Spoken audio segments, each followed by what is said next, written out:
Onward, Christian soldiers, marching as to war, with the cross of Jesus going on before. Christ the royal master leads against the foe. Forward into battle, see his banners go. Onward, Christian soldiers, marching as to war, with the cross of Jesus going on before. At the sign of triumph, Satan's host doth flee. On then, Christian soldiers, unto victory. Hell's foundation quiver at the shout of praise. Brothers, lift your voices, loud your anthems raise.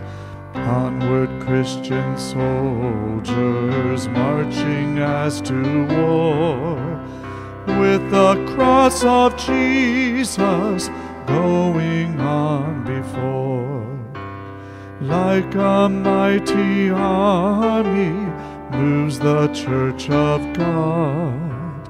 Brothers, we are treading where the saints have trod. We are not divided, all one body we, one in hope and doctrine, one in charity.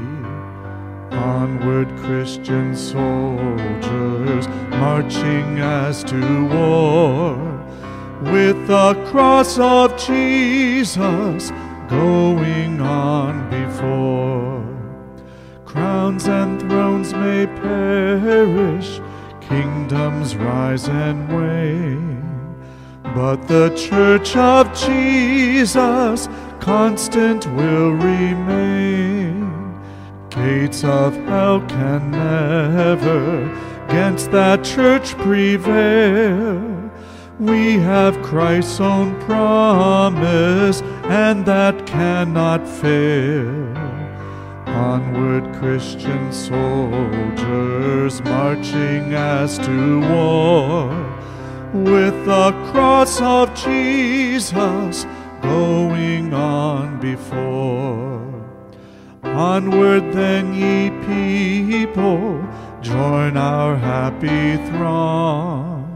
Blend with ours your voices in the triumph song. Glory, laud, and honor unto Christ the King. This through countless ages men and angels sing.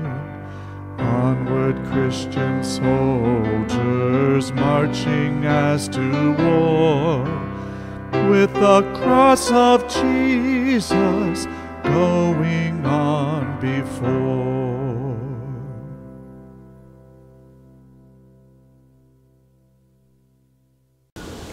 Magandang umaga po, mga kapatid. Kumusta pong muli kayo? Dalangin ko po na nasa mabuti kayong kalagayan, walang nakagalit o nakasamaan ng loob, maayos at masaya ang takbo ng buhay. Nabanggit ko po sa aking pagbating panimula sa inyo kung wala kayong nakagalit o nakasamaan ng loob, sapagkat ito po ang temang ating pag-uusapan sa umagang ito. Ang pagpapakawala ng sama ng loob, ang tahasang paglimot sa ikinagalit at ikinasama ng loob at pagpapatawad sa nagdulot sa iyo ng sakit at bigat ng kalooban. Sa lumang tipan po, sa aklat ng Genesis ay may magandang kwento tungkol sa isang lalaki, si Jose, na anak ni Jacob.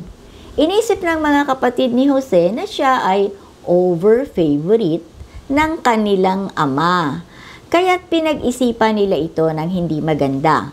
Inisip nilang patayin ito, subalit may isang tumutol at nagsabing ipagbili na lamang si Jose sa kaharian ng Faraon sa Ehipto upang ito'y maging alipin doon.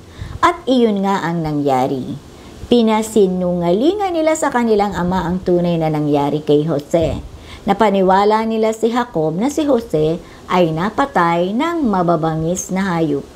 Sapagkat si Jose ay mabait, marunong, masipag at masinop, siya ay kinalugdan at kinalinga ng paraon at kalaunan ay ginawa siyang gobernador ng Ehipto. Nagkaroon ng malawakang tagutom sa buong Ehipto at sa karatig na mga lugar nito, kaya't si Jose ay pinamahala ng paraon sa pagbibili ng mga pagkain. Dito niya muling nakita ang kanyang mga kapatid, subalit hindi siya nakilala ng mga ito. Pinagbibilhan niya ang kanyang mga kapatid ng pagkain at palihim na ibinabalik sa loob ng lalagyan ng pagkain ang salaping kanilang ibinabayad. Hindi ginamit ni Jose ang kanyang kapangyarihan upang maghiganti sa kanyang mga kapatid sa ginawa ng mga ito sa kanya. Walang naramdamang galit, sama ng loob o hinanakit si Jose upang gumanti sa kanyang mga kapatid. Sa halip, ay masaya niyang ginawa ang kanyang tungkulin bilang isang mabuting kapatid nila, hanggang sa kunin na niya silang lahat, pati na ang kanyang ama at si Benjamin, at kanyang pinatira ang mga ito sa magandang lupain ng Ehipto. Madali nga bang makalimutan ng isang taong nasaktan ang kalooban o damdamin ang nangyari sa kanya dulot ng isang karanasan na kadalasan ay taong may kaugnayan pa sa kanya ang may gawa? May panalangin na itinuro sa atin ng Panginoong Hesus at lagi natin itong dinadalangin. Ito ang Ama Namin o The Lord's Prayer. May pangungusap puro na ganito ang sinasabi, "At patawarin mo kami sa aming mga kasalanan tulad ng aming pagpapatawad sa mga nagkakasala sa amin." Totoo bang inuunawa natin ang linyang ito? At may katotohanan ba ito na ating sinasambit o nakagawian na lamang natin itong sabihin?